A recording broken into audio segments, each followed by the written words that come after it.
デラックスの粉を振りですかね。美味しくて量が多くて、でこの店の雰囲気も昔ながらの感じがですね。きしめんがやっぱり食べたい。はい、美味しいな。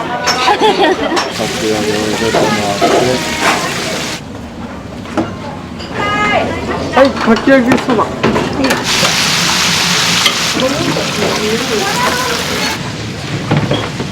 ほとんどもう利益なんてないんですよね、お魚に関しては。お客さんが笑顔で帰ってくれればいいかなっていう。美味しい。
めんつゆの種類って何と何があるんですか？赤つゆ、白つゆ、釜つゆ、釜揚げの丼つゆ、ざるつゆと、あと味噌、煮込みの味噌の。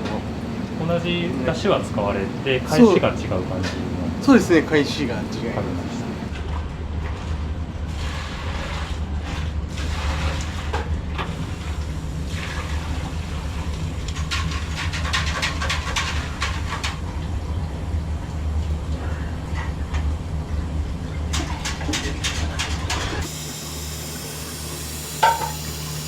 ですね。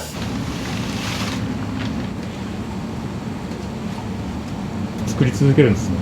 そうです。これでも今日は少ない方。もうお正月とか10本とかになるともう5時半ぐらいから少ない。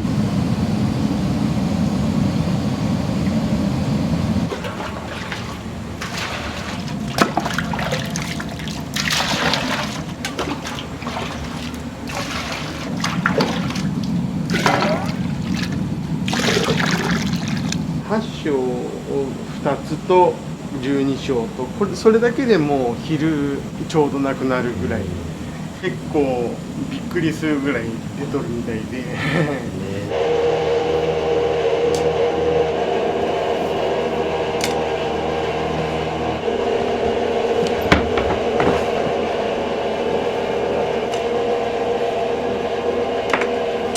おこぜの唐揚げと、カレーの煮付けとイカのお刺身がついてときしめんがついてご飯がついてっていうすごいです。それがね15人前かな。それが終わったら今度メバルの煮付けとカマスの塩焼きとお刺身とご飯ときしめんがついてセットって皆さんそれ召し上がる人も多いんで、それがちょっと珍しい。あまりにも魚のフルコースなんで、朝並ばれた方も閉店ギリギリに来られた方も内容は変わるけど絶対に食べれるようにしてあげたい。限定5とか来れない人にはかわいそうなので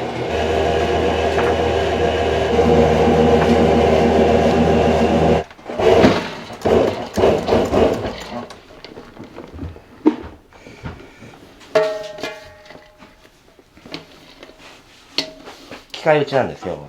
うち90年前から製麺業をやってて、うち製麺が母体なんで、もう今はやってないんですけど、ここに三つ門屋製麺を売ってた会社だったんで、まあ今はもうコンピューターで麺を作るんですけど、まあうちは昔からのこのおじいちゃんの代からの麺機で、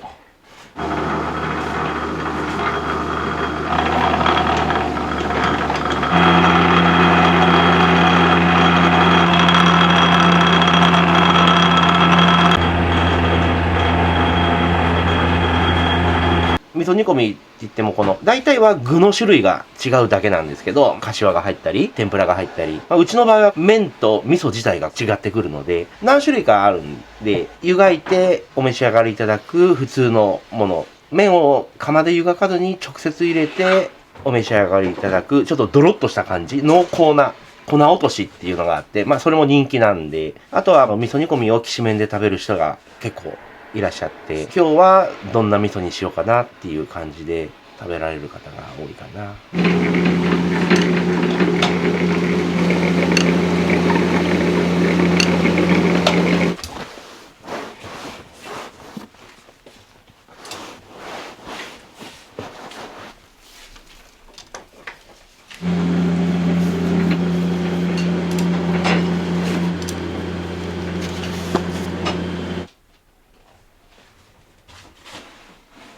うちモロヘイヤっていう麺があって、東海地方では初めて作った店なんですけど、モロヘイヤってアラブの方から日本に伝わってきたお野菜で、非常に健康な植物をこれは日本人に合うんじゃないかって持って帰ってきた人とつながりがあって、うち三つ門屋さんこういう植物があるけどこれは麺にできないのかっていう話があって、まあ父が粉末にしたり液にしたりいろいろ考えてモロヘイヤ麺っていうのをここらでは初めて。うちそばもやるんですけど、わざと10割じゃないのはやっぱり弾力だとか歯応えだとか喉越しだとかそういうのを考えてつなぎを入れたり外子っていって何種類か混ぜてこう作ってるんで、そばの中にも脱炭そばっていうのがあって、これは20年前かなぐらいに父が粉の会社日粉さんからこういう粉がモンゴルの方でルチンっていうのがそばのあって、これを製麺にできないかっていうお話があってそばに混ぜて珍しい麺かな。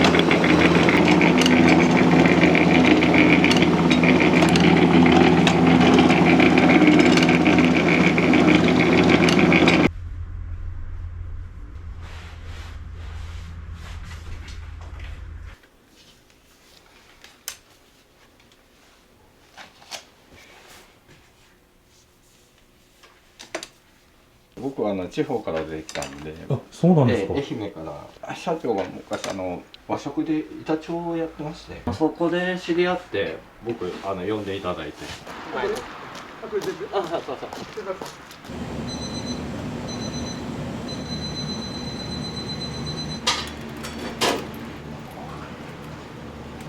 懐石料理を10年修行という形で。そう大学出てから10年間行ってきて、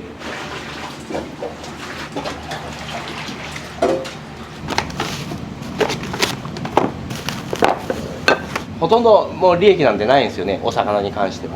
お客さんが笑顔で帰ってくれればいいかなっていう感じ。お宅はちょっとメニューが多すぎるから困るので怒るお客さんもいてねあんま減らしたりとかしないんですか？しないですね。まあ昔からもう父の代からこの量で、僕がだいぶちょっと増やしてはいるんですけど、まあお魚に関しても毎日違うお魚を出したり、まあ味噌煮込みに関しても種類とか麺が変えれたり、どれを食べれるか迷ってしまうぐらいたくさんあると、また次来たくなると思ってくれるお客様がいるじゃないですか。若い方も豚丼って言って大きいカツを出してみたり、まあいろいろ迷ってしまうような、また次来たらこれ食べたいって思ってくれるような店にしたいんで。こ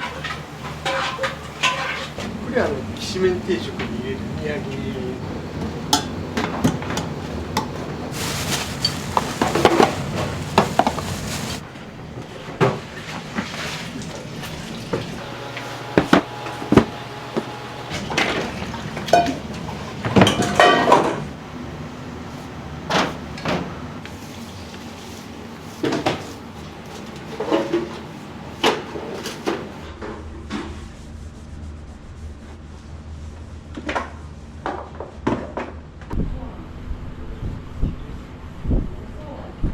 よいしょ。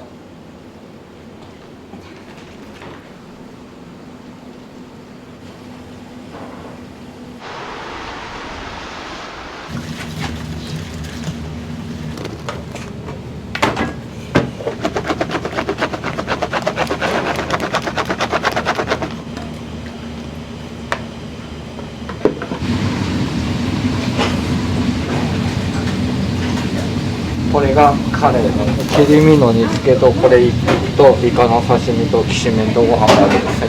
カレーなんですけど何種類かあって結構石ガレーっていうのは肉厚食べ応えがある。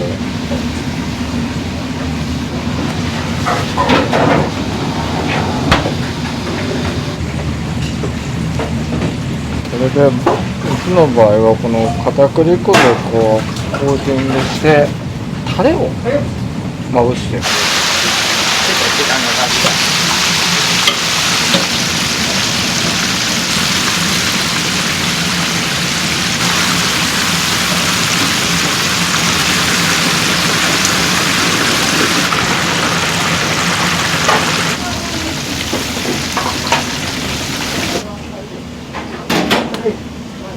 肩ロースとロースのちょうど中間ぐらいの方をお肉屋さんに注文してるんですけど、食べ応えはあるかなっていう感じですかね。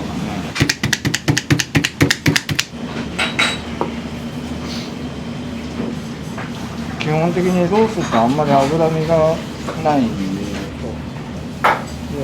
塩コショウのですね、ガーリック合わせたりね。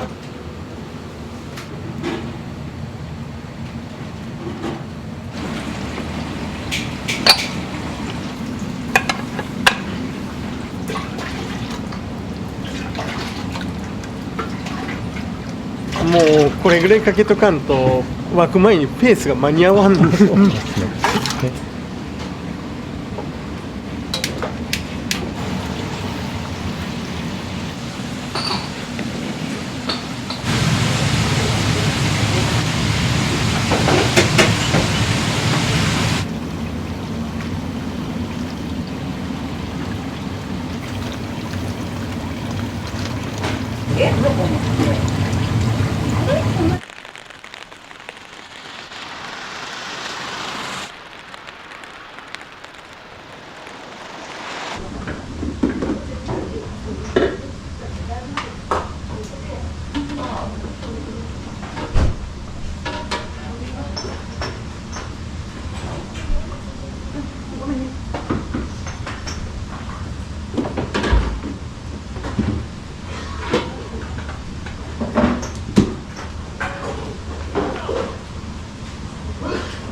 8番お二人様。は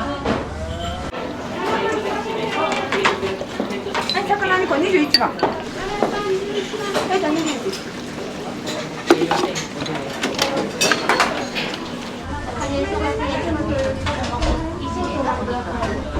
味噌店1丁、カレーそば店1丁、和膜1丁、カレーはそばね。何をそれこっちカレー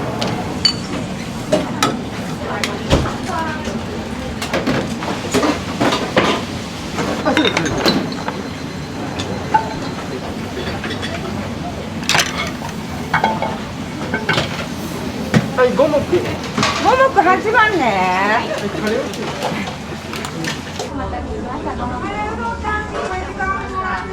手羽先6本。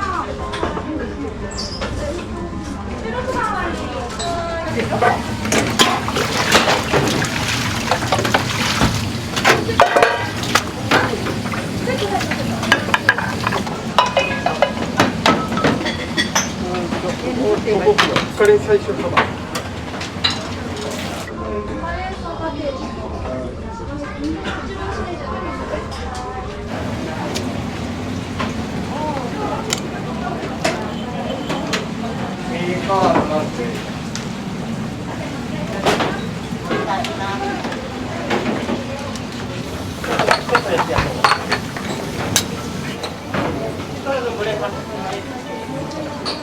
味噌店セット1丁粉落とし。味噌の方にお餅1個入り。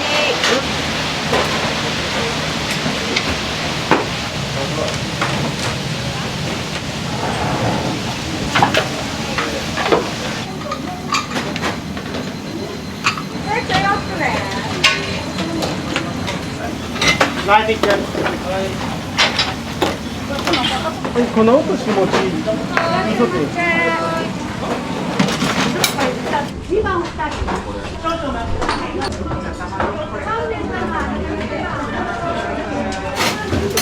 はい、1か。はい、1か。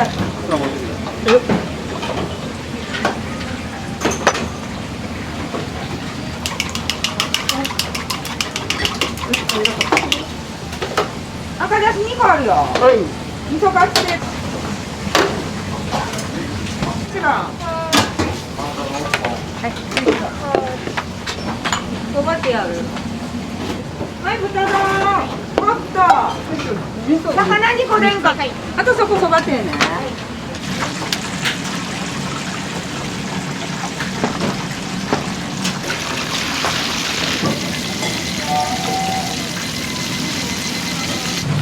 します。サラダの1丁ホット。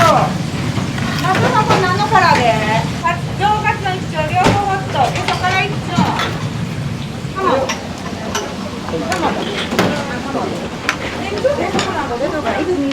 4つで。そう、親子店の粉、味噌店の粉。この味噌店の粉に。で、味噌カツ店だ。それが2番終わり。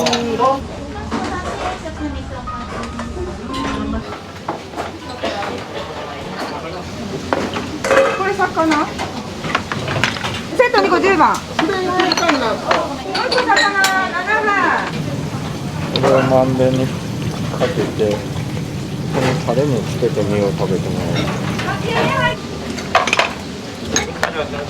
いける。3番追加注文です。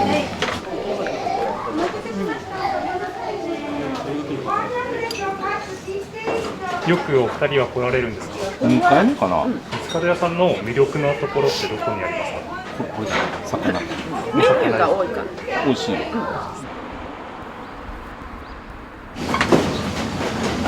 沸いてきちゃう。もっと出る豚丼。8番終わり。はい。これそば店ね。はい。きしめんあったらいけるよ。はい、デラのおかず20番。はい。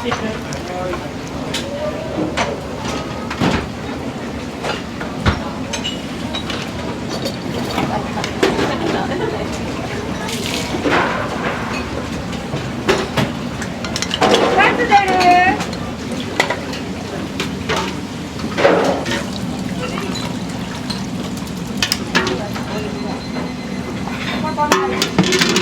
魚。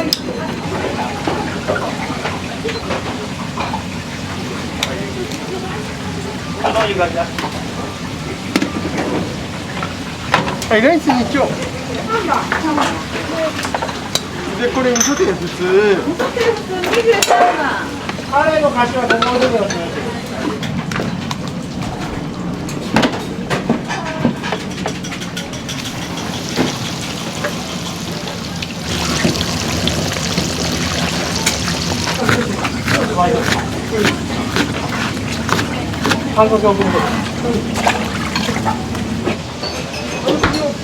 いや、それ聞いて飲むまでいいかとな。あよ。でそれ単品でいこうかな単品早いかなあ、味噌カツ定、この味噌カツ定次が単品やつ今さっきもやっとる大先生ってやったから来るよ。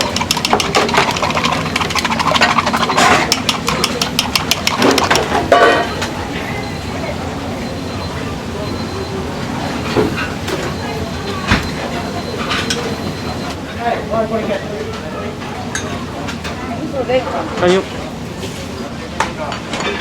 手羽先3本23番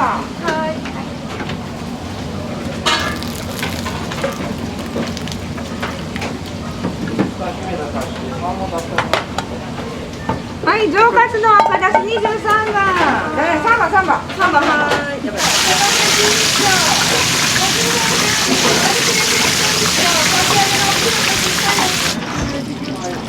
やばいカキフライ店2丁でます。はい。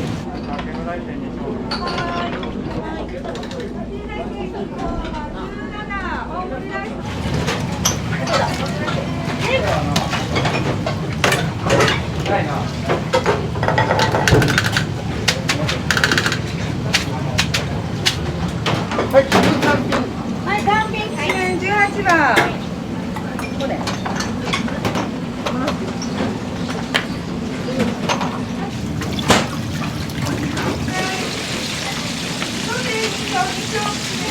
マットボスかき揚げを入れてもらってこ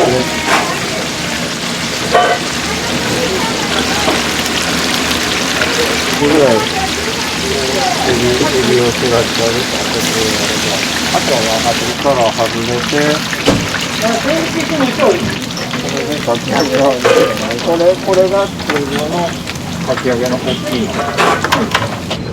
かき揚げそばはホットアイスを。あったホット。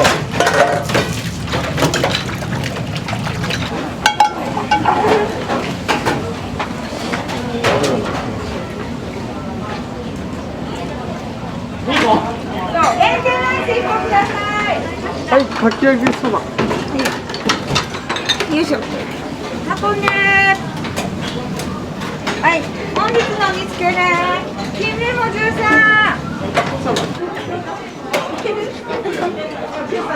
金目鯛の煮付け完売ね。はい、10万のオーダーこれね、ラストこれなこれきしめん鯛だよね。きしめん台3つあるよきしめん鯛が3つ。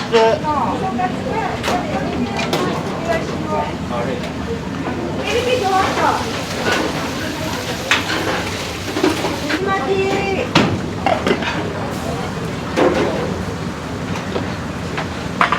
回しますざるそば2丁2番2番ねはい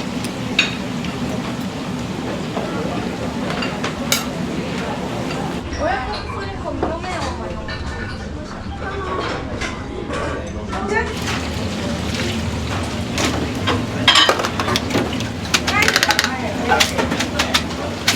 きしめん。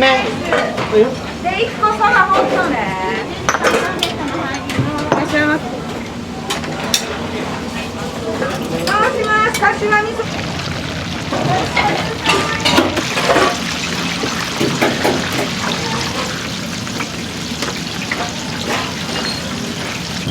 一斉にこいくよ6番12番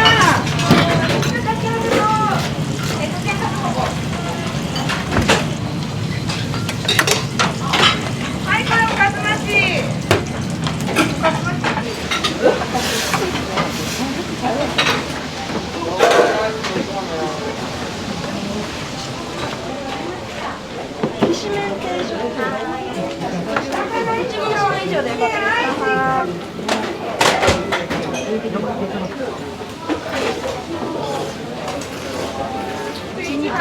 らい。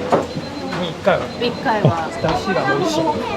きしめんがやっぱり食べたい。うどんだとその辺どそんなとこあるんですけど、きしめんもいいし、お得だし、美味しい。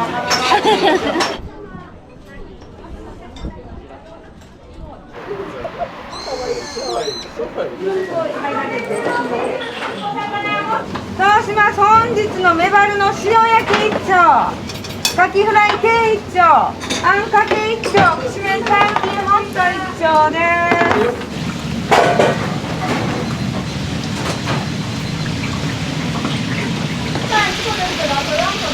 そうです。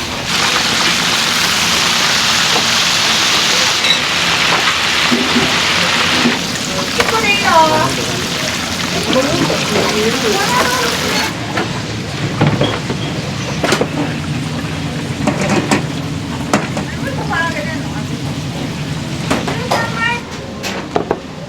お魚いけるかな。7番と11番。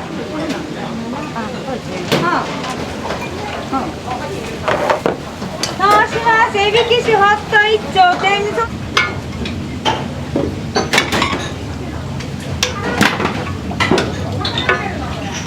半分になったら7番の社長、7番11番、はい、かきらいて出んかな。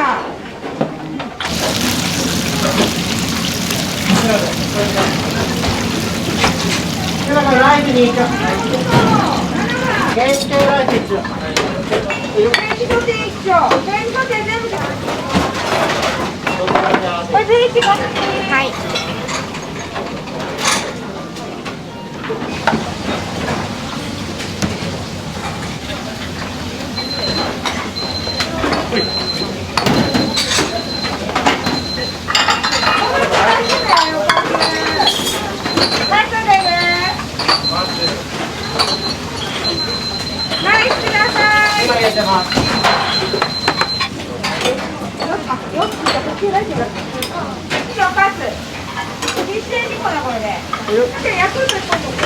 これ梅エビキシライブ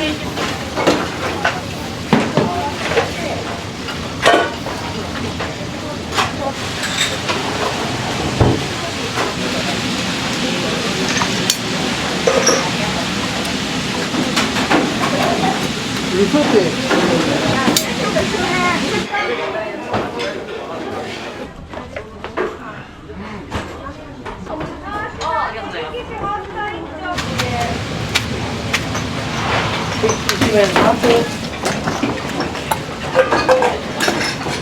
単品12番。ライブちゃんラスキ下げてよ。お待たせしました。きしめん単品のセットの。ほい釜揚げきしめんはい。あ、中分。はい。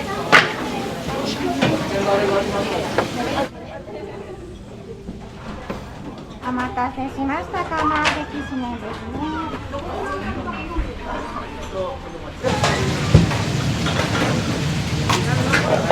これも置いとくぞかき揚げかき揚げホット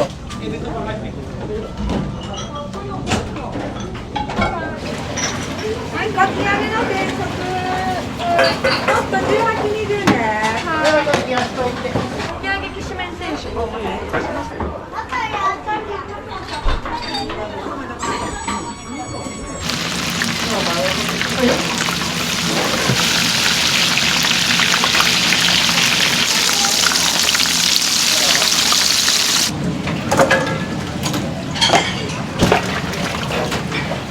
これもいくよ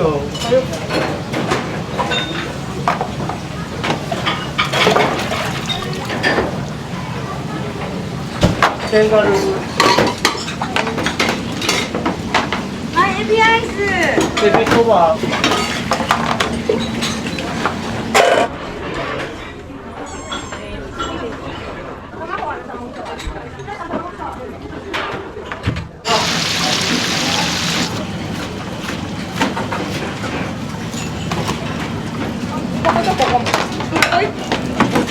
上カツ丼つゆだく。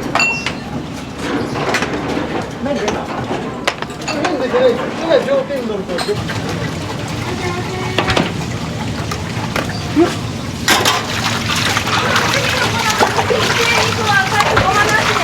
はいよ。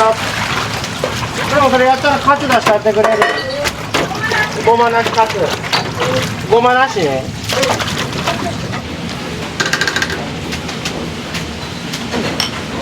お魚っていう。はい、魚行くよ。ご飯。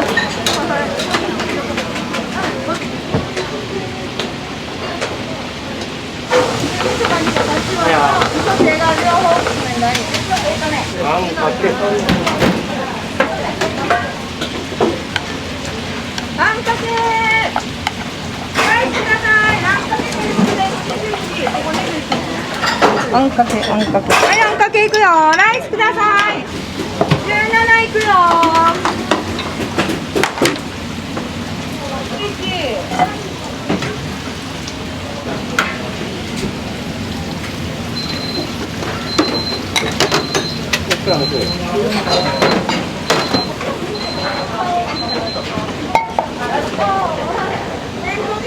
はい。日本語で。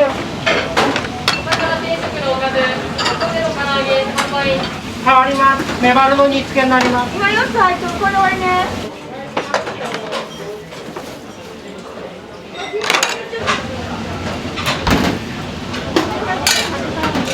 へい。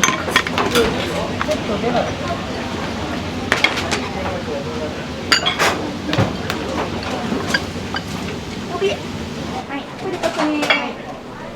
1000円のお返し。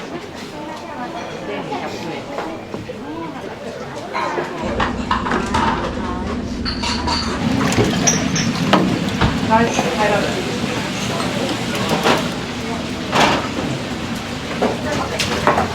狙われてる。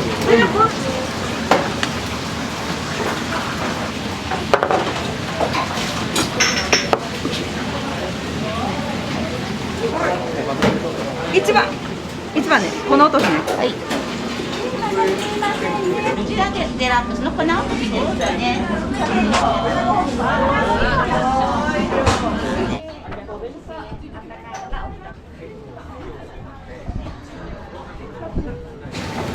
返事して6番で。第3週。6番。あとここパッとじ。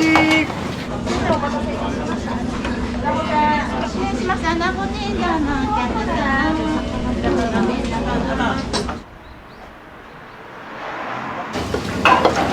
これ待てよ。息して、はい、飛ばして。で、まだ天気してやめね。見るよな。一つ作って。エビセットだよ、もうです。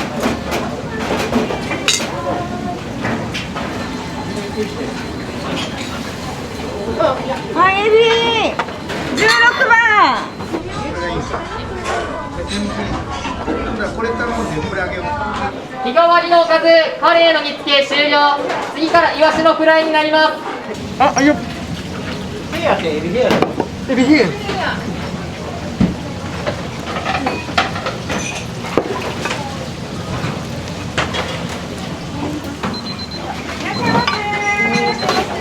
カキフライです。柏味噌粉落とし。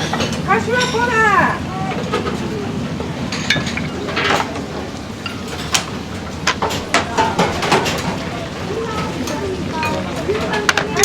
2個いくよ。7番。はい。定食です。失礼いたします。紙の袋は大丈夫ですか。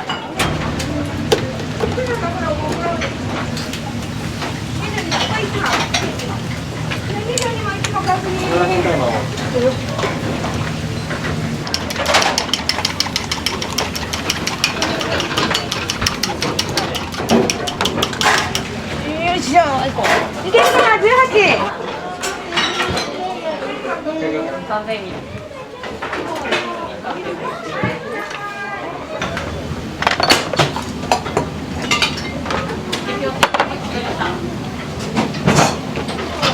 定食ある。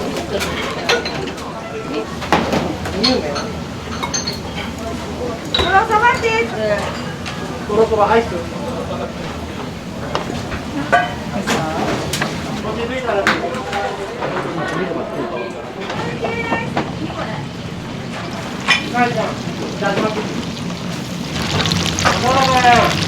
煮こごり沸かせよ。このカツ丼ね。カツ丼。6番2つ。僕はね上カツ。こればっかりです。ボリュームがある。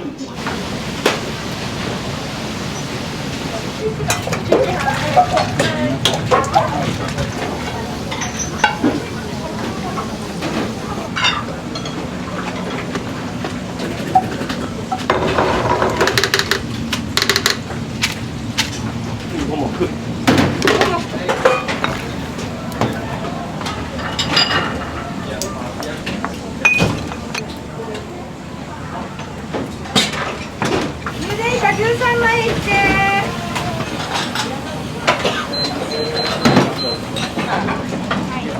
あとのコミニカツ丼ね。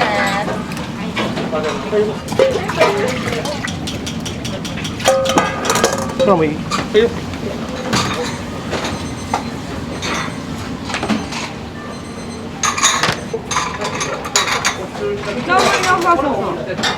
2番。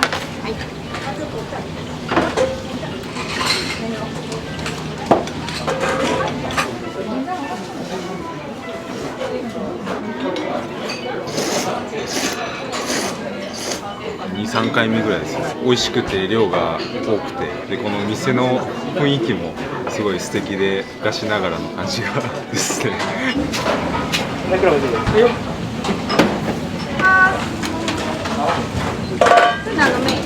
ニカツ丼。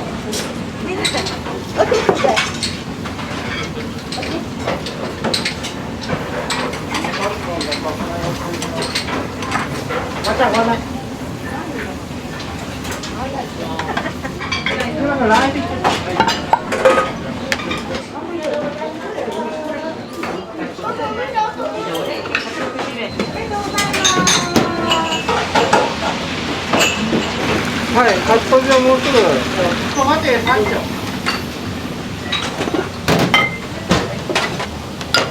12番。します。お待たせしました。こちらで皆様揃いましたかね。はい、失礼します。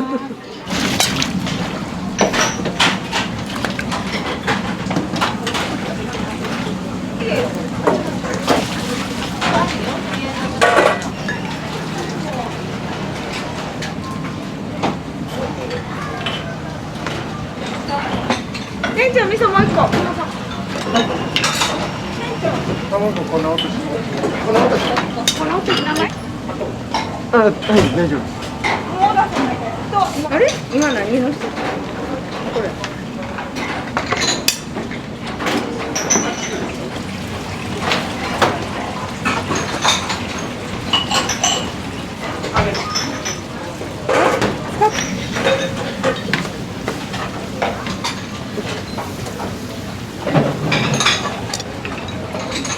お餅入り。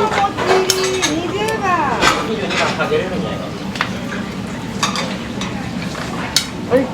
はい、お願いします。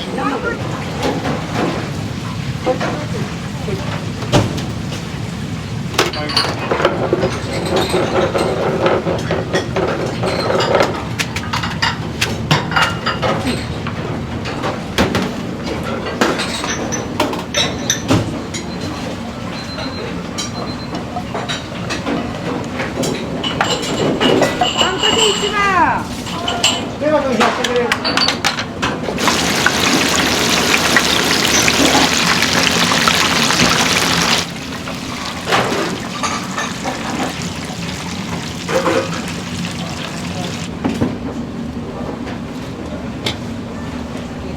1番ね。はい。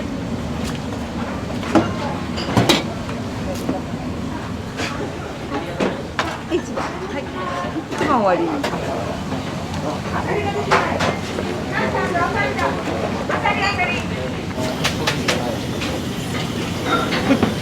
かがでしょうか。はい。当たり。あ、ごめんね。ありがとうございます。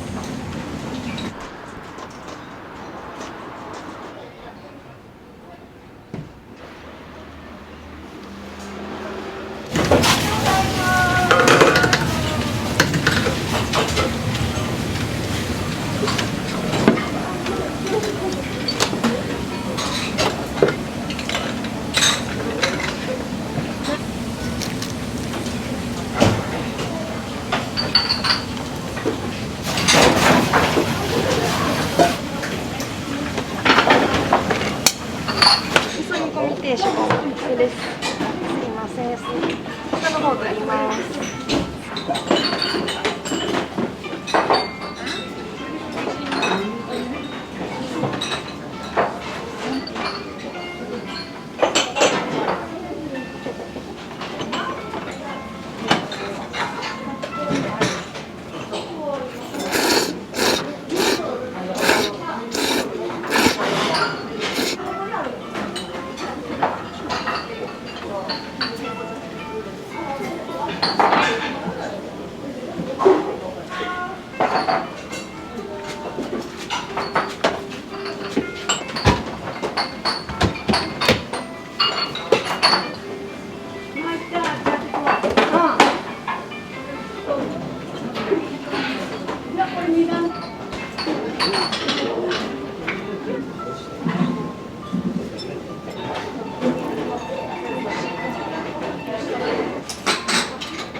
基本的にうち多いんで、全部が。それは父がね、お腹いっぱいにして返してやってくれっていう思いがあるんで。物価がね、高くなって、材料費も高くなってるけど、違うところで節約すれば、お客さんにはいいもの出せるかな、そんな感じです。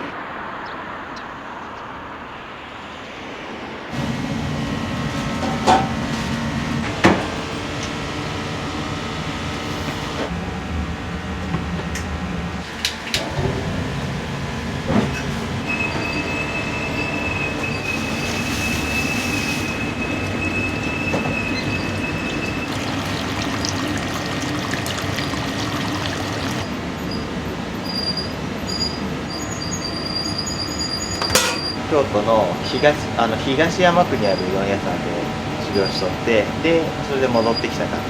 それまではサラリーマンしとったんですけど、こ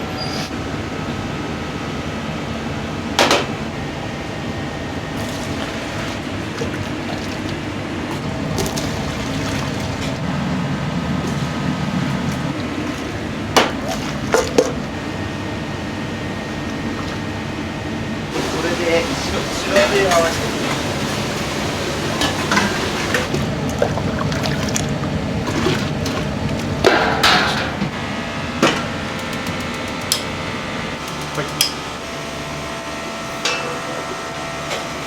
砂糖とかに白醤油を混ぜて、で味付けする感じ。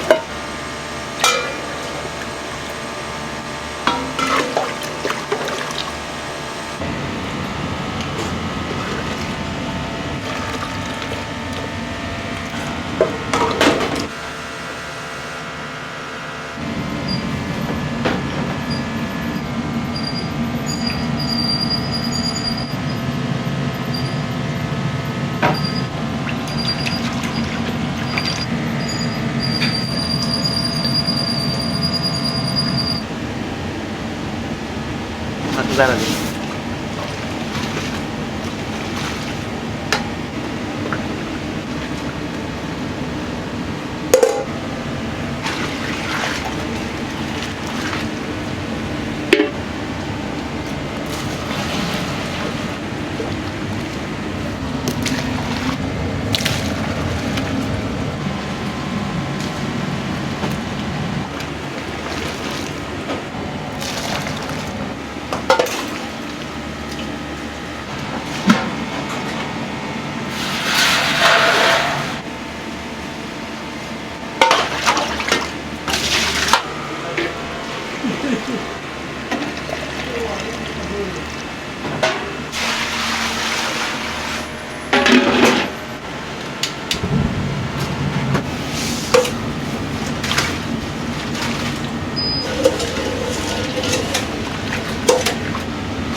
醤油とみりんで。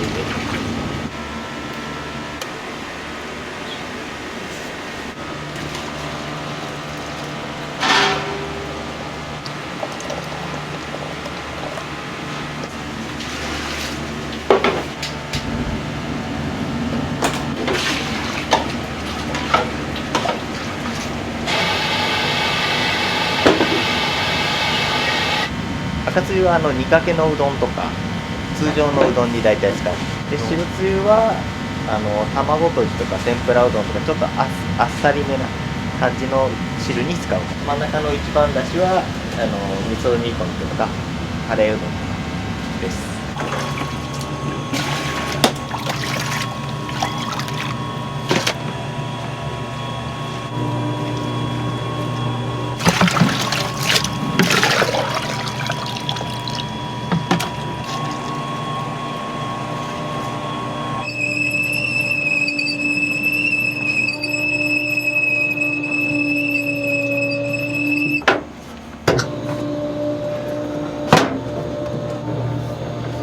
これはうどんね。でうどんはやっぱし加水塩度がやっぱし夏場とか冬場とか時期によって違うもんで、夏だったら塩度は濃いし冬は薄いし、これは今日は7度ぐらい。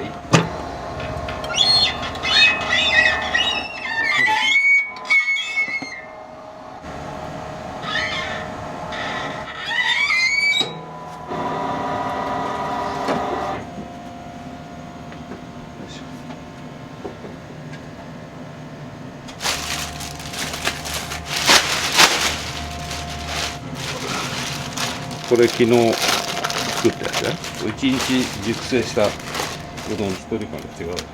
明日だもんで、ここで入れる。でこれもう一遍締める。こういう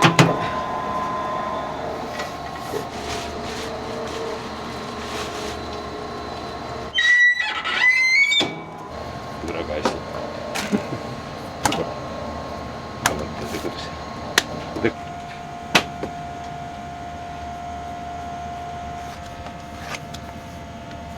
で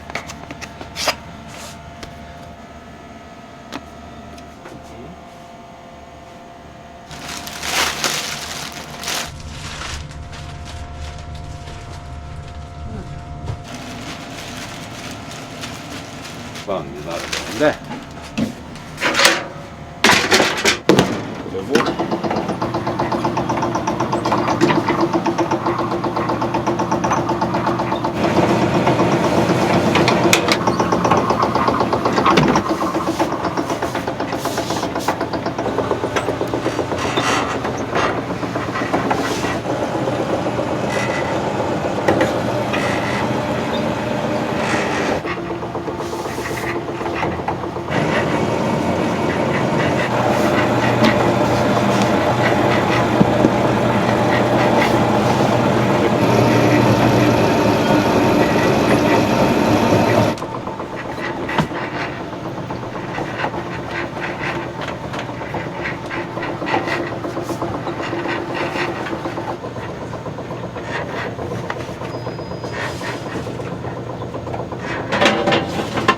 瀬川は今年110周年だよね。瀬川の本店がね。今でもつながりはあるんですよ。もちろんもちろんいろいろ商売のやり方を教えてもらった親方だったので、何かあればやっぱし親方のところ行く。親方もあるし、その先輩たちも瀬川のグループはみんな優秀な人が多いので。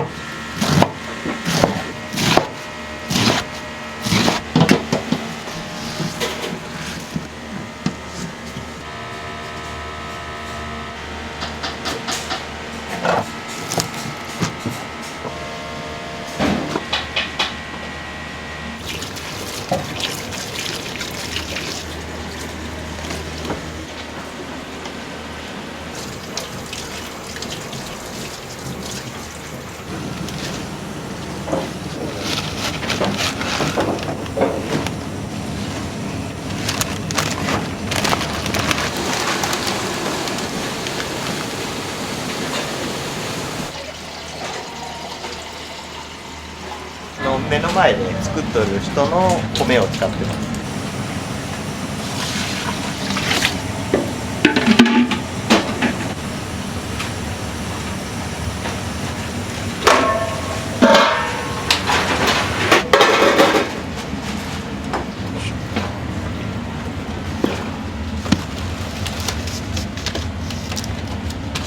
3升ぐらい、3回だったので 3升ぐらいですね。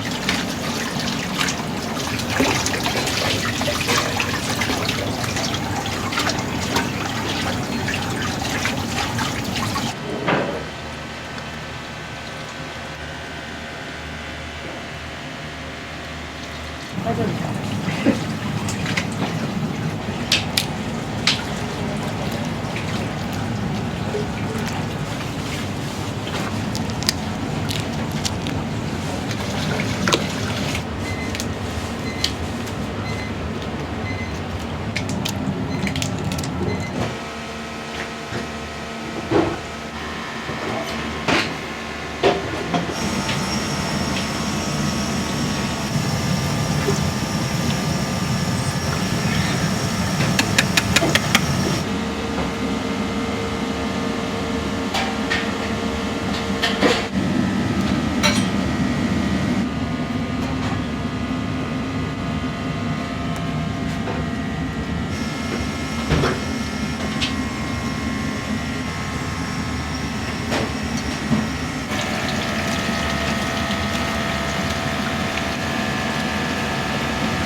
ことんかつはランチはロースで、普通のカツ丼とかカツ鍋はヒレカツだと。で、あと普通に食べるやつはその黒エビも注文が入ってからあれ。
うどんが美味しい。うん。コシがあってね。コシがあって美味しいです。いつも何か頼まれるものって決まってるんですか？ランチが多いです。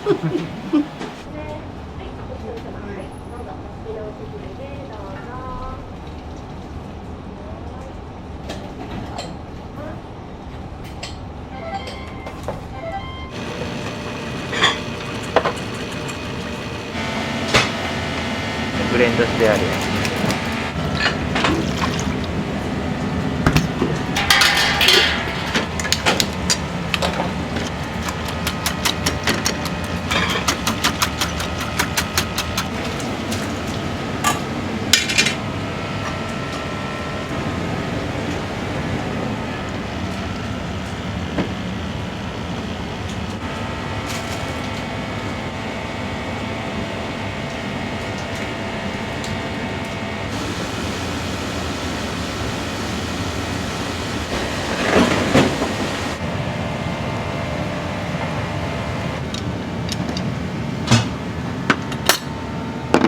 かき味噌ランチです。はい、4番さん決まり、かき味噌煮込みのランチです。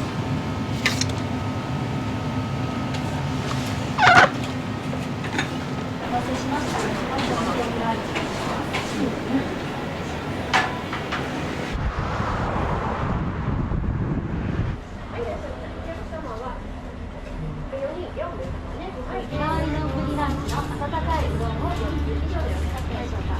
はい、お願いします。じゃあ11番いらっしゃい。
味噌煮込みランチ、ご飯少なめがお一つ、赤いおうどんがお一つでよろしいですか？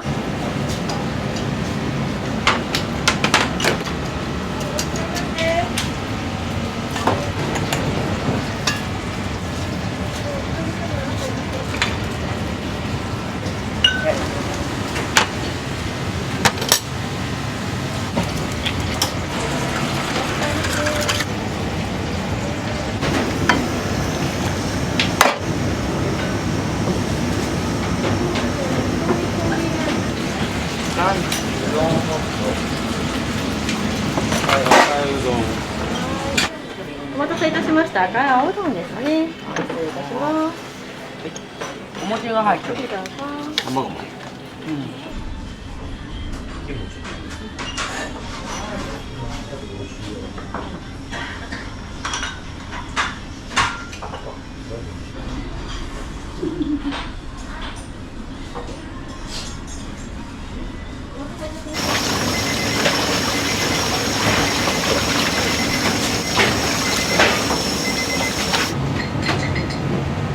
4番さん決まりです。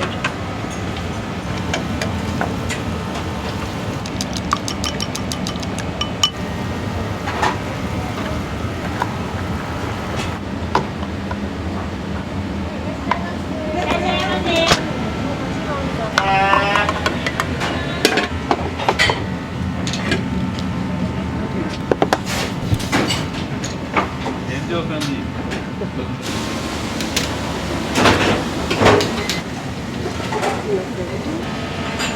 ありがとうございます。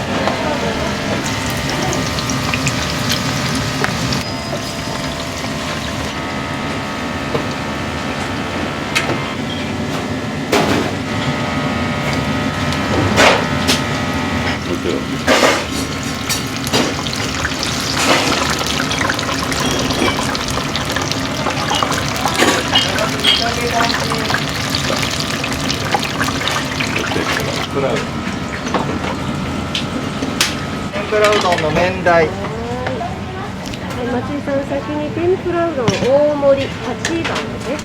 お待たせいたしました。天ぷらうどんの大盛りです。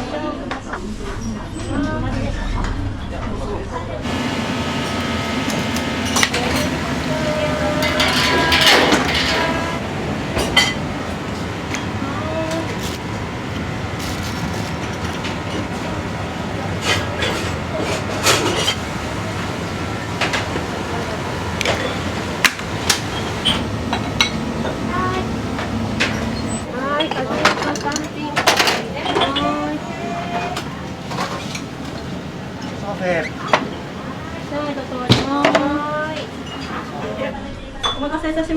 単品になります。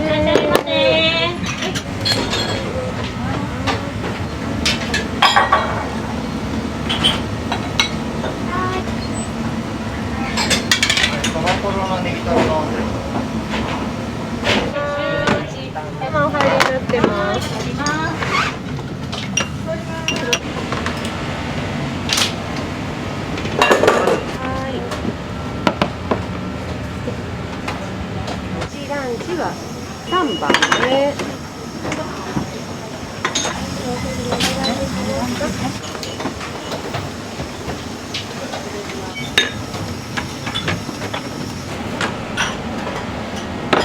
はい、カツ丼ランチ。はい、こちら梅干しなし12番ランチ。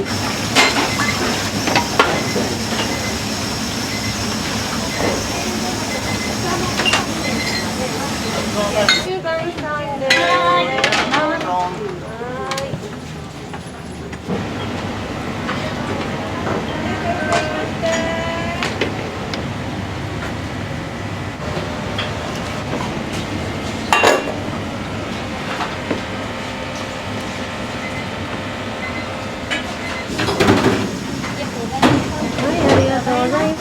ランチあったかいうどん12番さんです。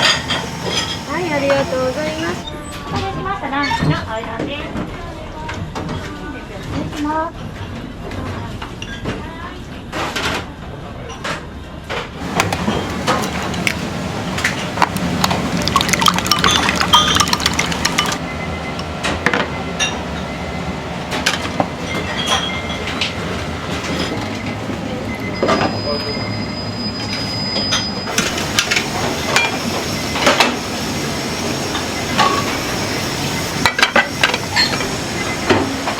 天とじのうどん。真ん中に。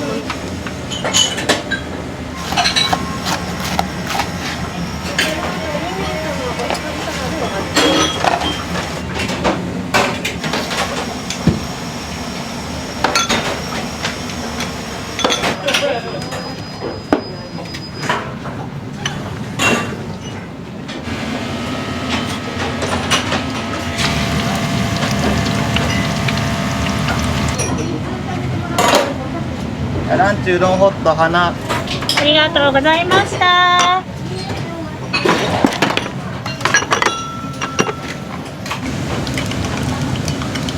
取れました。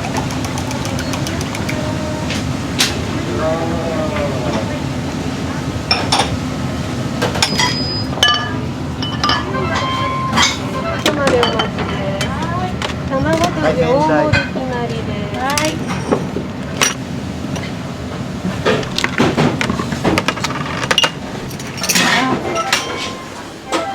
お待たせしました。卵とじの大盛りです。ぬきそばの冷たいの麺大盛りとプチ天とナスのあったかいおそばを一つでよろしいでしょうか。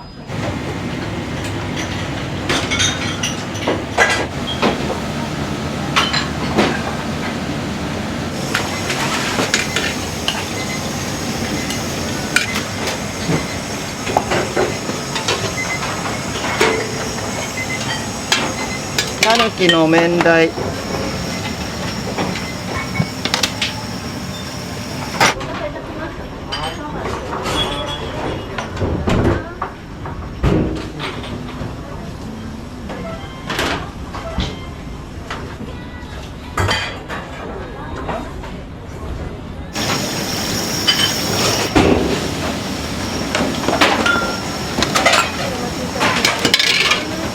そばころのランチ。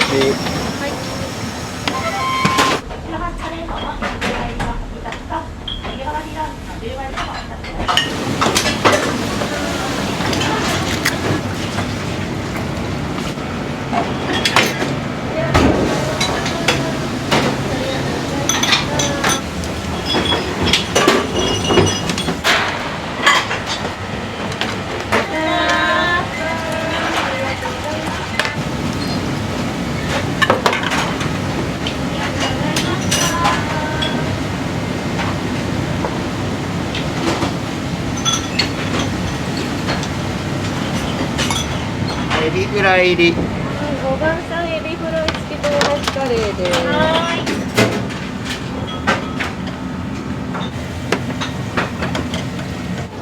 これ5本もらって決まり、ランチ10割ね。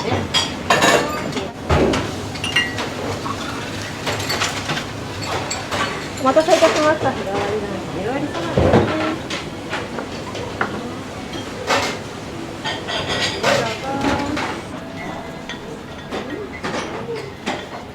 お待たせいたしました。日替わりランチ、温かいご飯なしなんでお願いします。ランチあったかい丼です。はい。おります。カツ丼ランチあるなんです。はい、お待たせいたしました。甘くはないです。コロナの時にすごい流行って。美味しかった。今久しぶりにこれ300円ぐらいなかったから。これで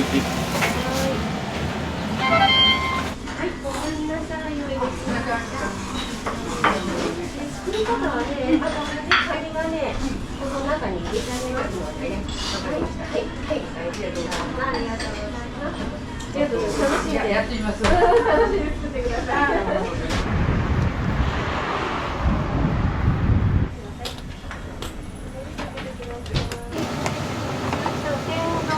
の方ね。はい、はい、12番。お待たせしました。天丼ランチのあったかいおうどんです。失礼します。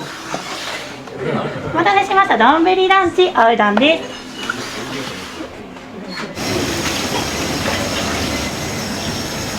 ざるそばの単品。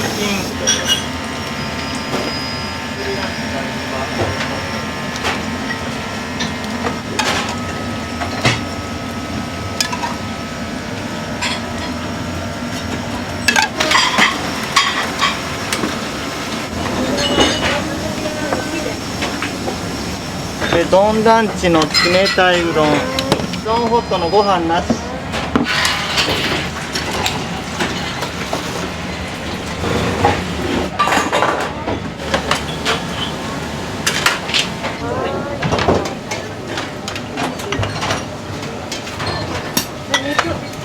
味噌ランチご飯代決まりです。はい。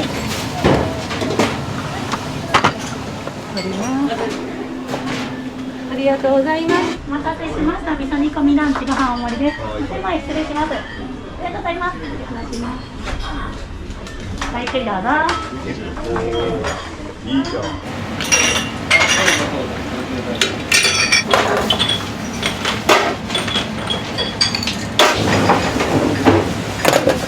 はい、そばホットのランチ。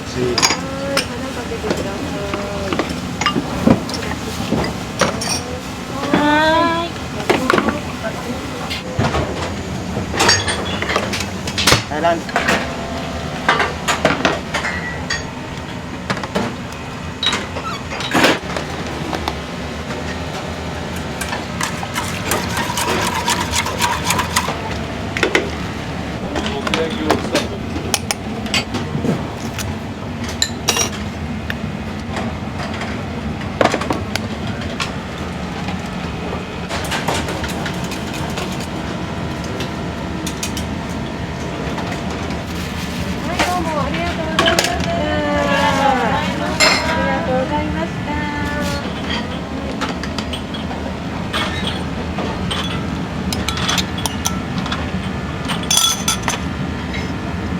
豊橋カレーうどん。豊橋カレー4番さん。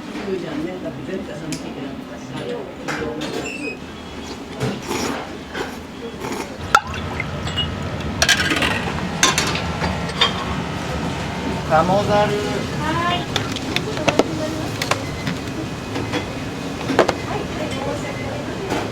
失礼します。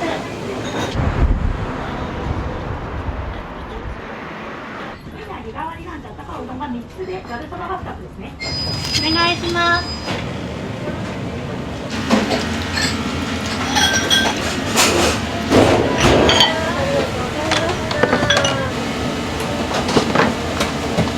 い、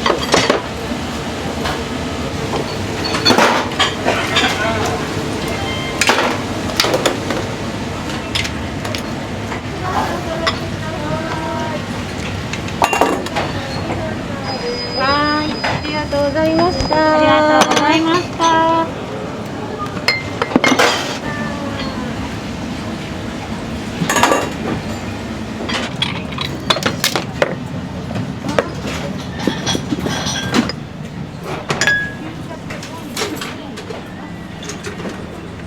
お待たせいたしました。日替わりランチのボタンですね。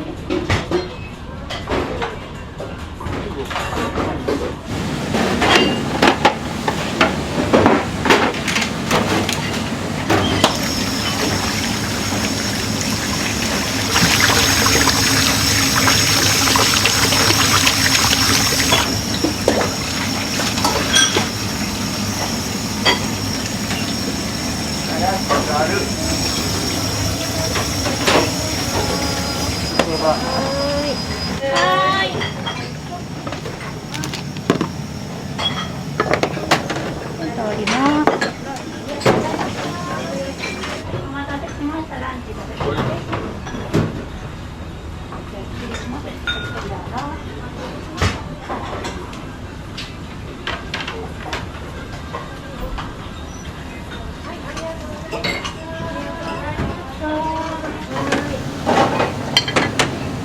これランチ温かいうどん花かつおかけで11番です。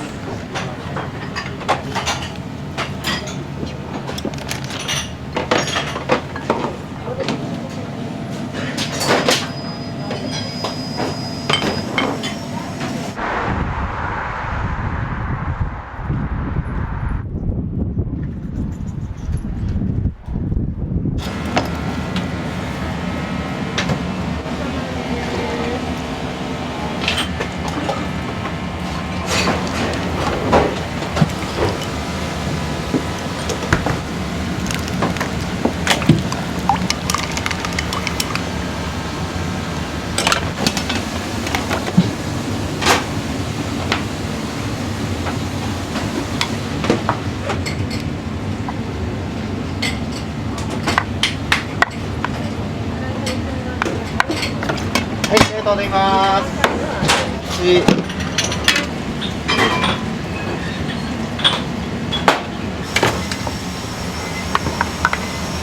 はい、じゃあお待たせいたしました。ラヌカツジェですね。いただきます。は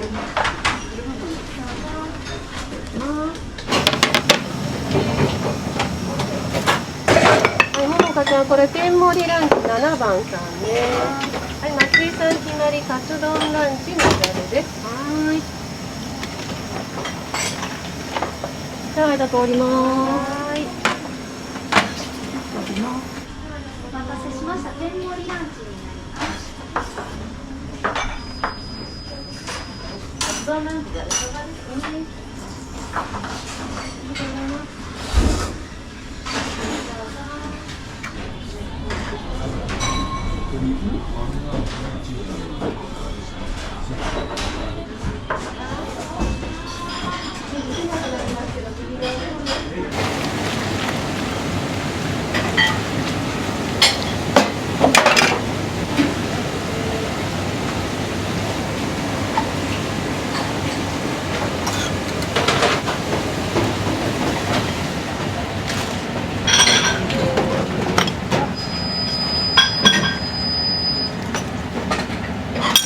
大盛り。はい。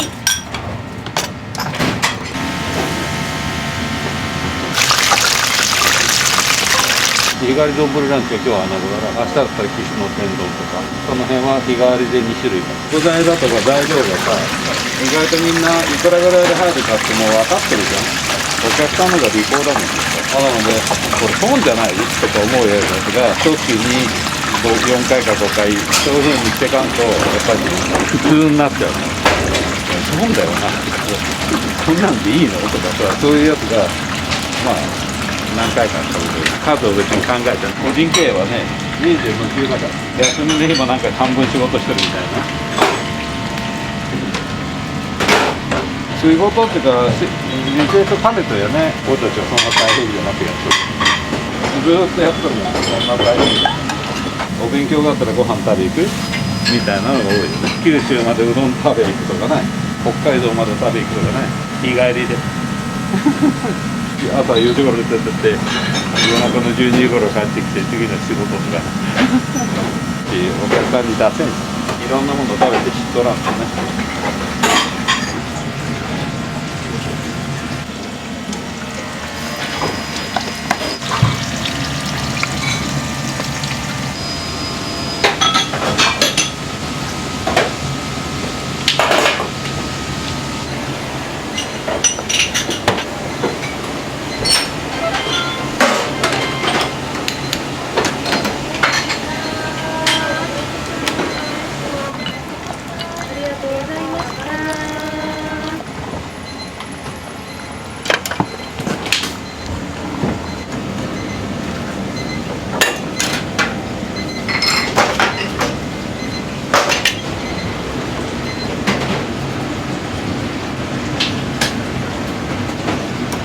エビ龍神。はい、エビ龍神。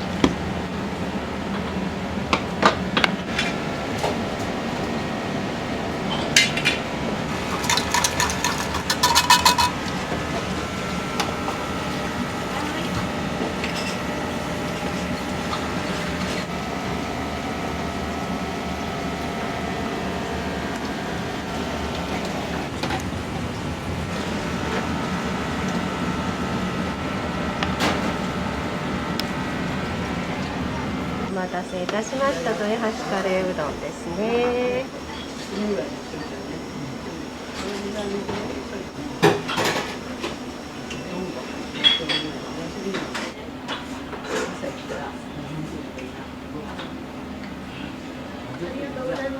先ほどありがとうございました。はい、ありがとうございました。はい、ありがとうございます。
最後90ぐらいとかき揚げを30枚ぐらい。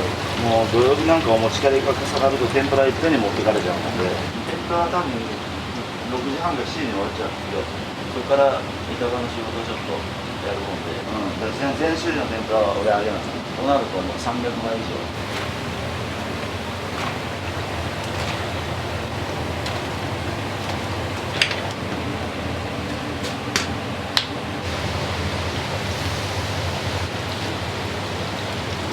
支店の分分ける。港店の店長が休みの時は天ぷらさんからほとんど来るんだけど、足らんといかんで夜に持たす。大体あんまり余ってこん。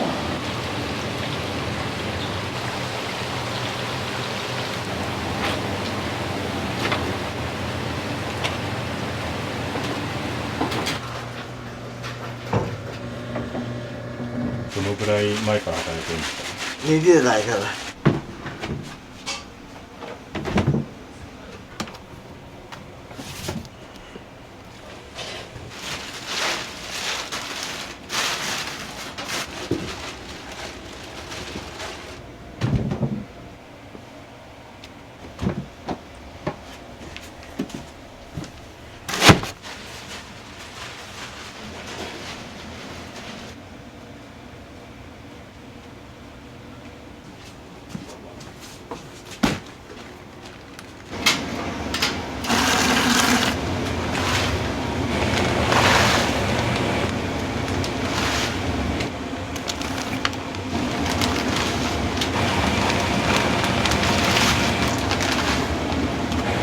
今日悪だもんね。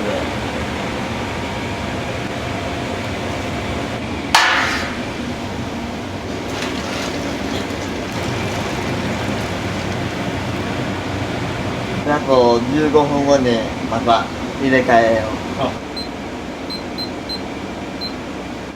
出汁の濃さが出るもんで。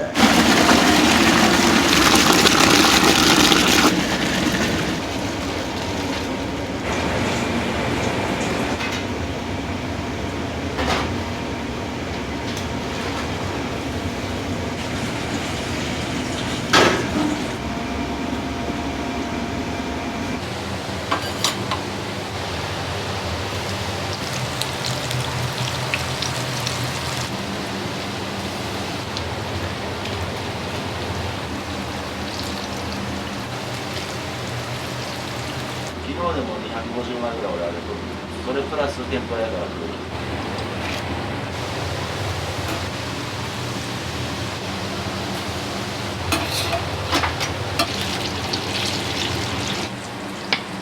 玉ねぎは早くから3日か4日前の玉ねぎあげると焼けちゃうんだから。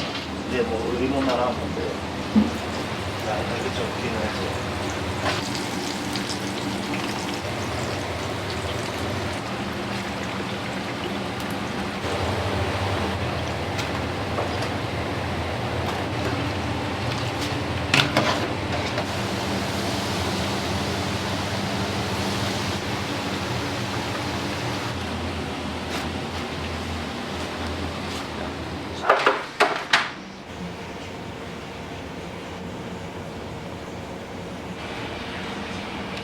ちくわが42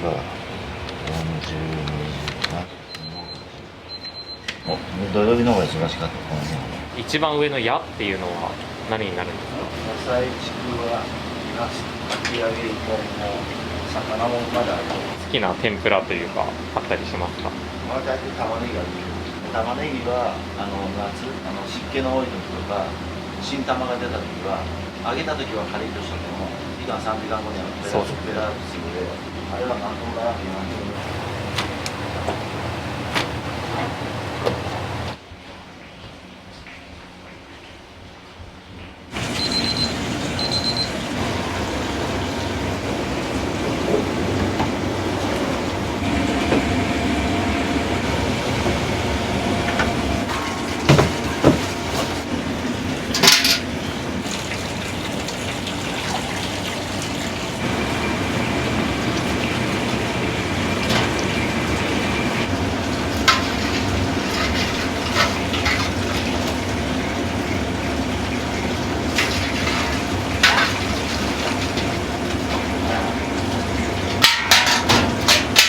9杯。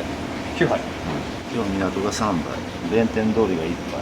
白だしが欲しいかな。お店自体は何年前から100年以上前。苗場のできた渡りグルメ式に100年前で出て、で100年後に俺たち呼ばれたもん。苗場まんじゅうと俺と河村市長やなんかもいっぱい来て渡りグルメ式やったんだけど、縁起がいいということで、その時の市長から長明っていう屋号をもらったんです。その場合は宮弁っていう名前だった。昭和32年にここへ。もともとじゃ苗場にお店があったんですか？そうそうそう。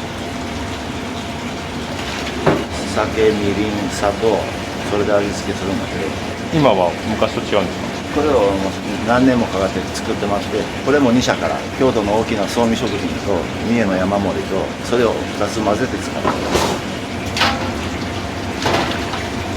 色で分かるね。味見しなくていいですか？するよ、もちろんするけど大体色で。こっちは良さげだね。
ヘラだけで丸くなるもんなんですか？適当に感覚でこうやってやっていくだけどね。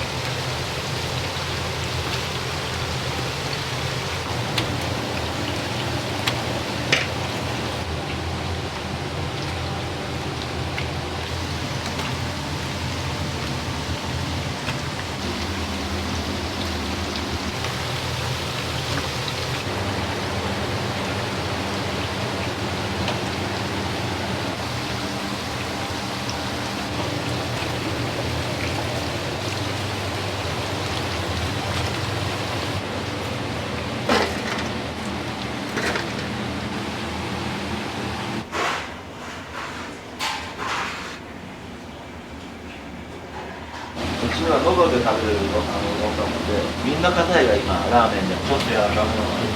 とにかくミックスが大なりすぎとる。きしめん中華のミックスとか、今中途半端な時期だで、10月は暇だけど、近い毎年一番忙しいのは春先。今がそう変わらなくなってきたけど、昔はもう春先戸を開けて商売できる時期が一番忙しかった。本店の方を引き継がれるお弟子さんとかはいらっしゃるんですか？いないんだわ、それ後継者探してる。もう他のうどん屋でこういううどんないもんな。うちは天ぷらうどん1本なので。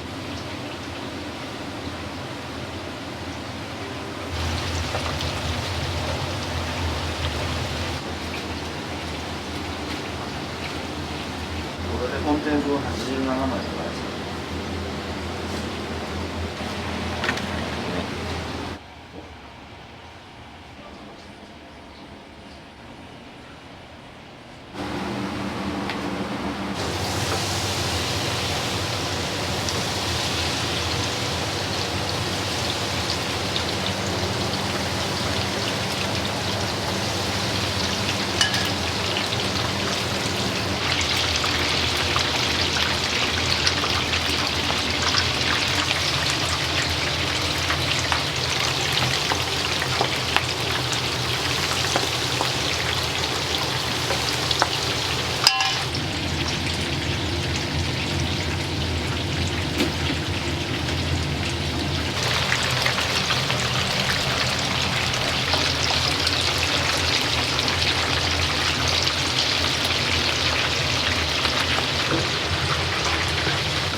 じゃないけど照明層がないよ。照明層沖縄から取っとるんだ。大須に沖縄宝島っていう沖縄のショップがあって、そこから取っとるんだけど、たまに荷が入らん時がある。台風だとかさ、資生堂が利用のために使ってる照明層。そんな12枚ぐらいしかあげるんけど、食べる人ってある今まではさ、天ぷら揚げてなかったもん。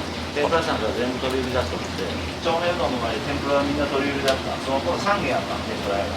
今は全くないけど、そんな頃は3軒あったもんで、忙しさも違うもん。夕方でも持ち帰りでバーン並ぶもんで、適当に200枚持ってきてくれとか、そんな時代。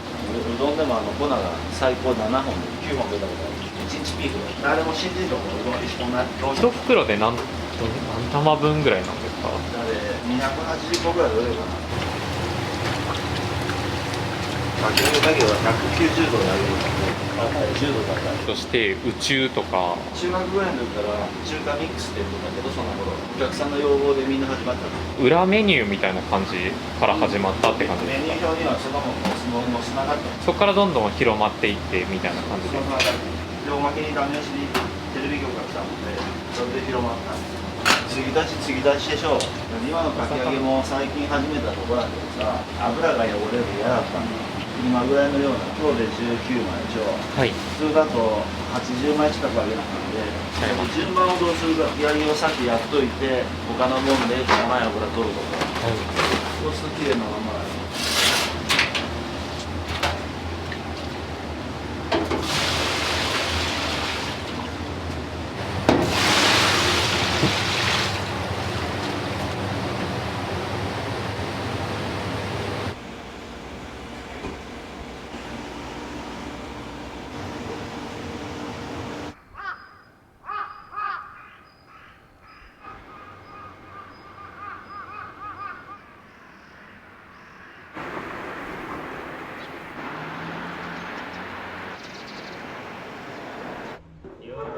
男がいいと言って家族を捨てたような妹なんか哀れなもんか。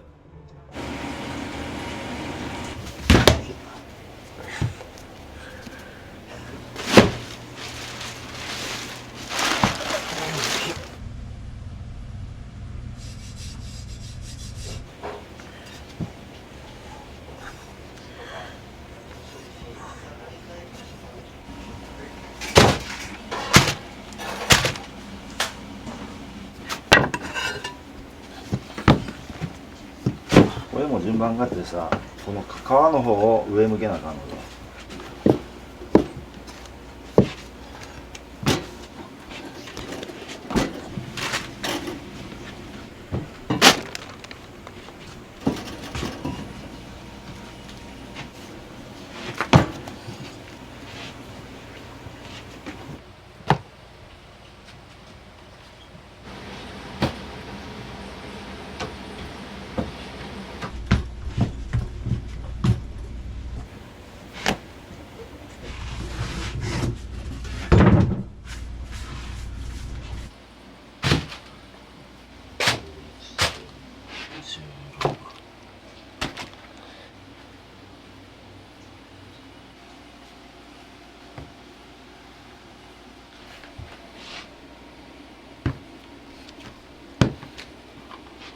これがみんななかなかできんの。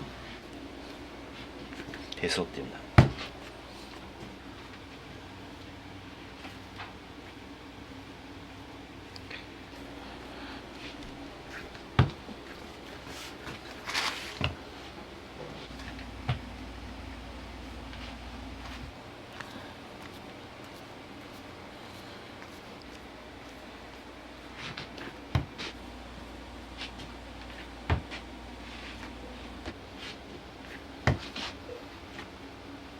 責任感だけでやっときたもんで、両親が生きとる時の仕込みは俺に任しちゃっとるんで、定時制帰ってきて9時過ぎ10時近くから親父は魚夜釣りとかさ、ボーリングとかそういうのが好きだもんで、親父をこうやって遊んでこいって、自分は自分でカラオケが好きだもんとかピアノ弾いとったり。よし、しまうね。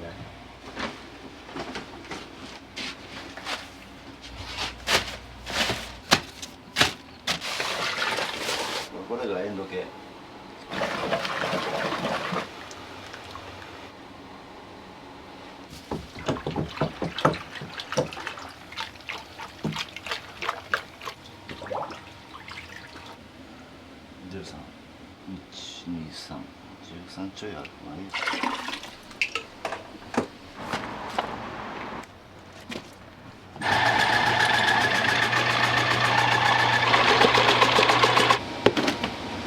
ネギは1日何本ぐらい使われるんですか？最低でも大体3箱ぐらい夏場とかってざるそばとか逆に使うんで結構取っちゃいますね。そういう時はもう本当に朝夕方っていうかダブルで同じ作業をやってる。ここ営業時間がもうオフタイムがないんで。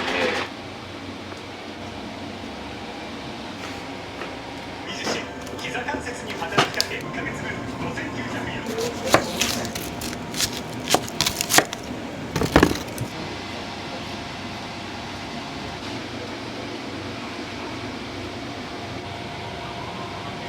おにぎり結構大きいですね。結構大きいまん丸で、おにぎりも出るんですよ。大きめで結構ボリュームありますよ。ボリューム、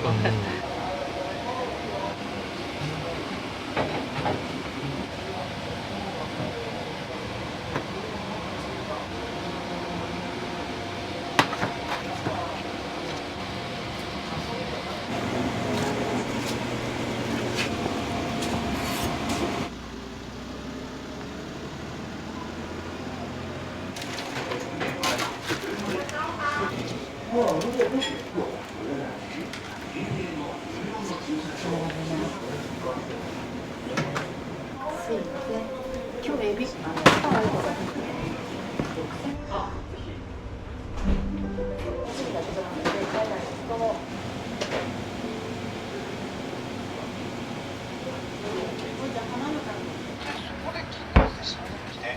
品問題評論家の上田という集団食品を弁護します。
大ルルの卵卵です。はい、お待ち。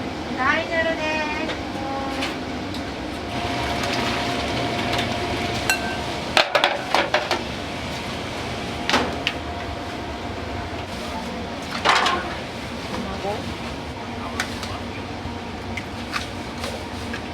大宇宙です。はい。あんぬね、お待たせ。はいや。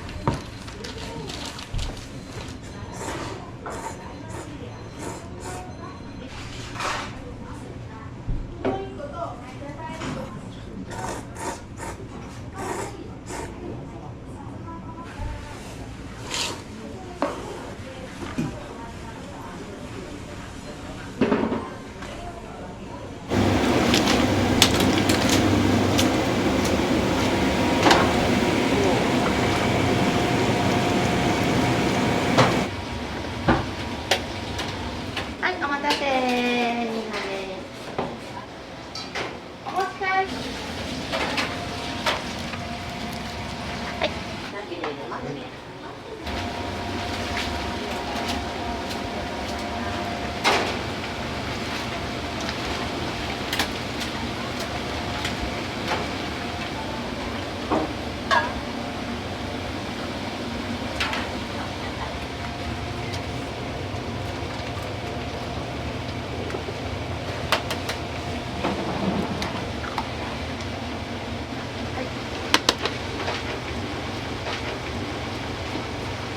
こちらです。はい。はい。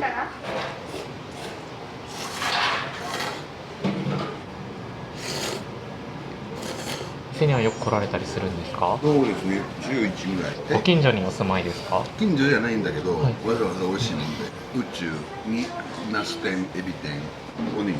おにぎりは昆布。味はもう抜群です。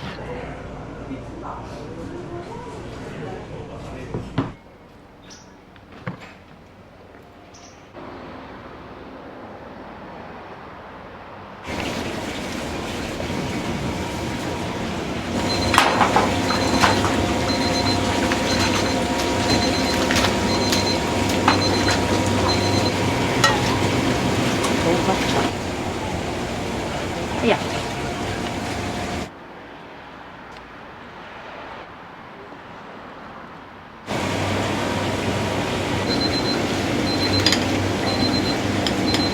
ょうどです。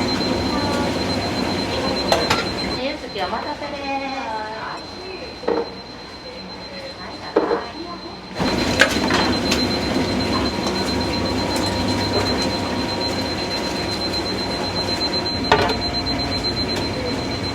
大中華です。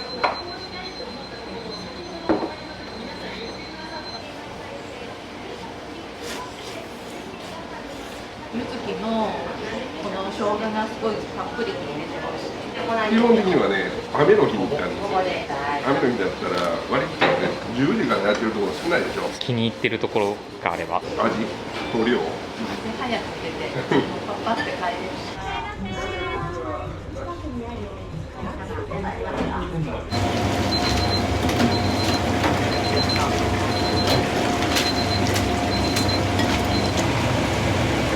お願いします。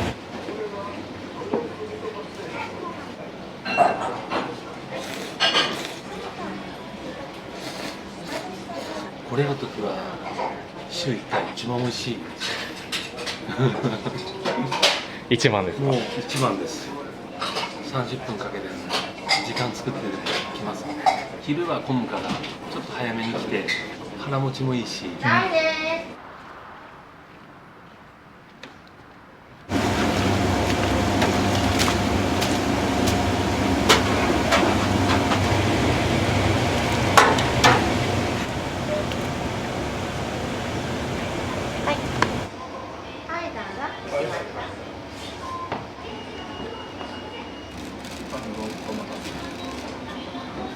ここにラーメンがあるんで胡椒にした。うどんの時は一味だわね。一味。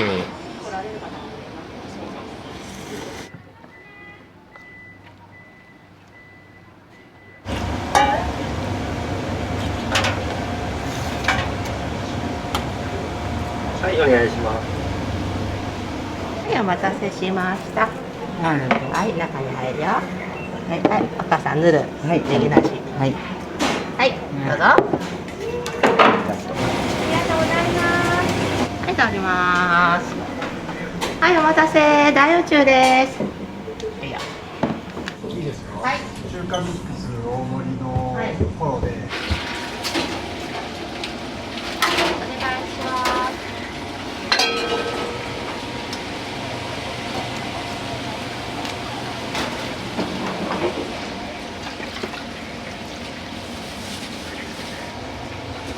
はい、お願いします。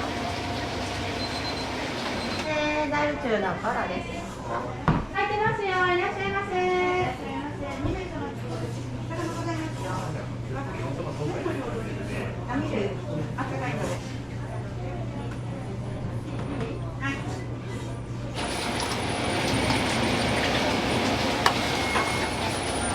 はい、お願いします。天かた。大至急。亀魚です。はい、どうぞ。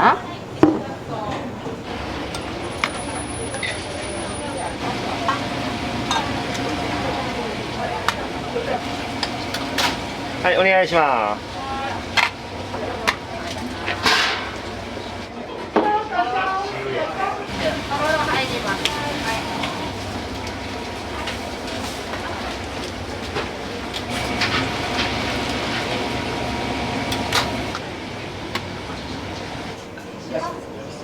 どんこ盛りのかき揚げ。どん大盛りのかき揚げ。はい。え、ふたも温かいですいいですか。はい。あ、ぬるでして。ぬるで。大丈夫です。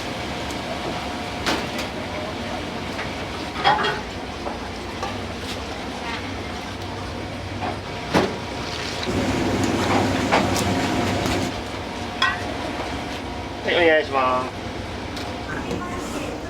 はい、お待たせです。小のかき揚げ。はい。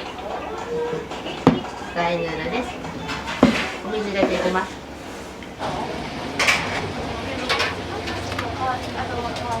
はい、お願いします。お待たせしました。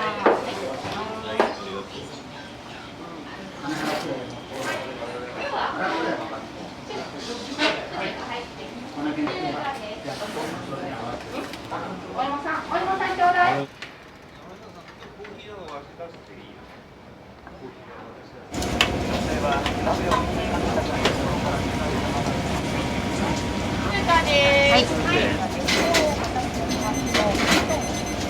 今日2杯ごぼうカットです。小そばコロです。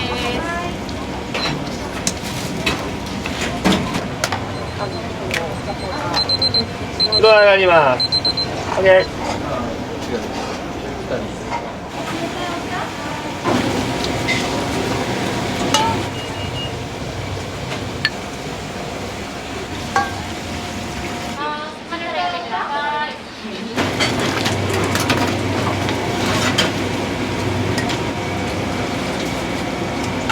2番で。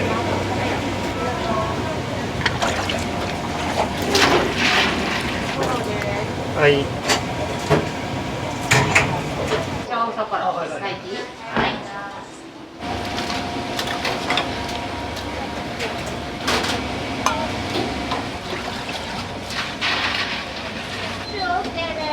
お待たせしました。はい、こちらです。どうぞ。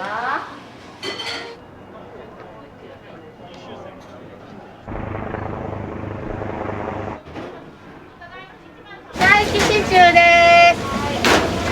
中華4人入っとるの。4個です。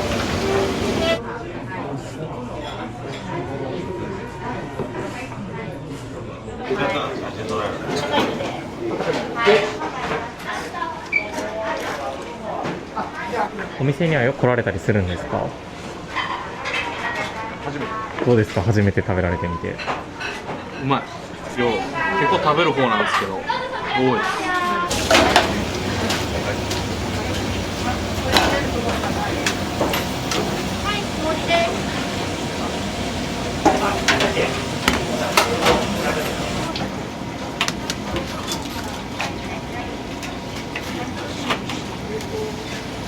はい、お願い。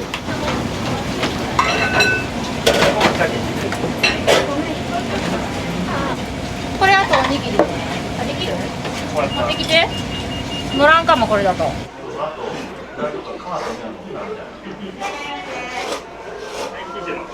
グレとコブと鮭。お昼からもお仕事頑張れそうですね。いや動けるかな。お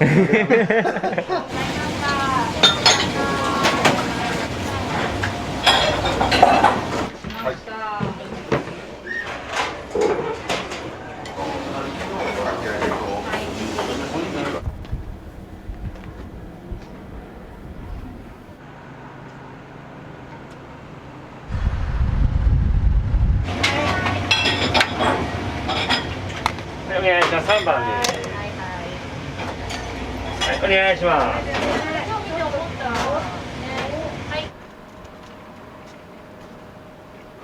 お母さん持つわ。あ、うまい。食べてく？あるよ。いい？お持ち帰り？食べてく？ほぼお持ち帰りね。はい、350円なんでね。今待ってね。あ、どうぞあるでね。気をつけてよ。ありがとうね。はい、どうも。ありがとう。これ入れてからか野菜の方ね。ありがとうね。どうも。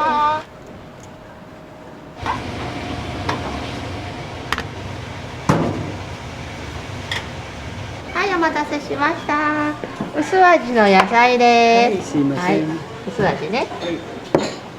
はい、小のかき揚げです。はい、どうぞ。すいません。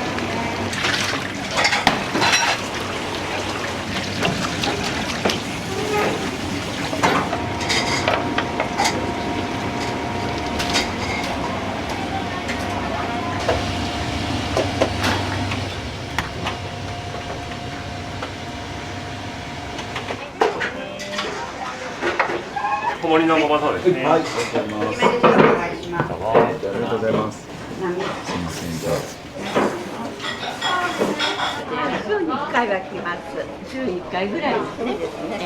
何が食べたいとかっていうと、こちらのおうどんで。お出汁とか、最初の美味しいので、お値打ちでね、お口に合います。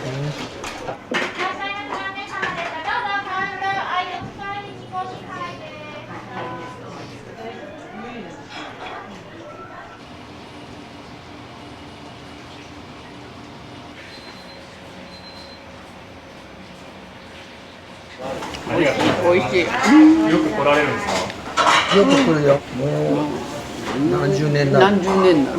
麺類が好きだでね。これが好きだ。中華だね。あんたは中華だけど、私はうどん。好きだもんね。